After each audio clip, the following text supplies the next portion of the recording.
When you think about healing after a brain injury, your mind probably jumps to things like physical therapy, medication, the usual suspects. But what if one of the most powerful tools for recovery isn't just helpful?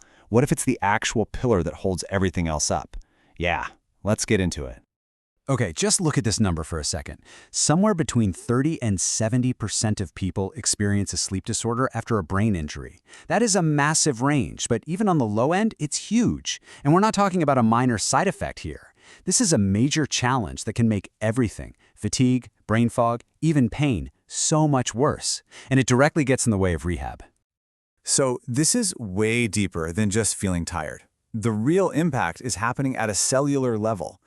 To truly grasp why sleep is so incredibly critical for a healing brain, we have to pull back the curtain and see what's really going on when the lights go out.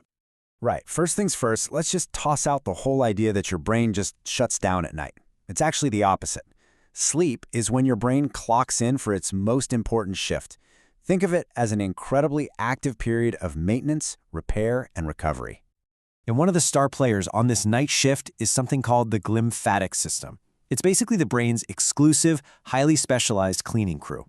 When you're in your deepest sleep, this system kicks into overdrive, using cerebral spinal fluid to literally wash away all the toxic gunk and metabolic waste that builds up while you're awake. The whole process is actually pretty amazing.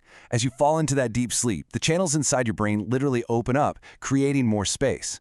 This allows that fluid to flow through and flush everything out. Without this nightly rinse cycle, all that waste builds up, and that directly impacts how you think and feel the next day. And it's not just about taking out the trash. It's about repair. You know how your muscles need rest to recover after a workout? Well, it's the same for your brain cells, your neurons. Sleep is when they restock the neurotransmitters they need to communicate, rebalance the chemicals that keep brain fog away, and get ready to learn and form new memories. It's pretty simple, really. No sleep, no repair. So what happens when this absolutely essential process gets thrown completely off track by a brain injury? Well, this is where so many people find themselves, stuck in a cycle of sleep challenges that feel totally overwhelming and can really slow down their recovery. So what exactly are they up against?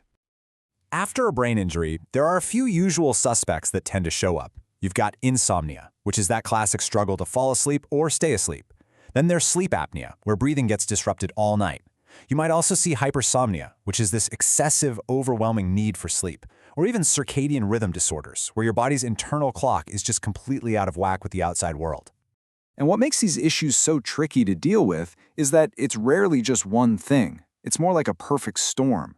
You've got the actual physical damage to the brain, then you pile on environmental factors, like being in a noisy hospital, and on top of all that, you have the immense stress, the anxiety, the worry, the depression that comes with the injury.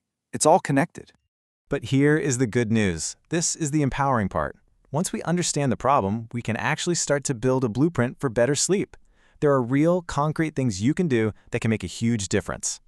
It all starts with a foundation called sleep hygiene. And here's a little pro tip. Focusing on a consistent wake-up time every single day is often more powerful for resetting your body clock than a consistent bedtime. Other big do's are making your room dark, cool, and quiet. And the don'ts are just as important, so say no to afternoon caffeine, scrolling on your phone right before bed, and try to keep your bed just for sleep and intimacy. Now, if basic hygiene isn't enough, one of the most effective treatments out there is something called CBTI. It's a type of therapy specifically designed to change the unhelpful thoughts, feelings, and habits that are fueling the insomnia. It gets to the root cause of the problem, which is exactly why it tends to work better in the long run than sleep medication. A huge piece of the puzzle is learning how to actively calm your nervous system down before bed. And I love this quote because it captures the goal perfectly. You want to help your body shift gears from that hyper-alert, stressed-out fight-or-flight mode into the calm, restorative, rest and digest state. So how do you actually make that shift? Well, here's some fantastic tools for your toolkit.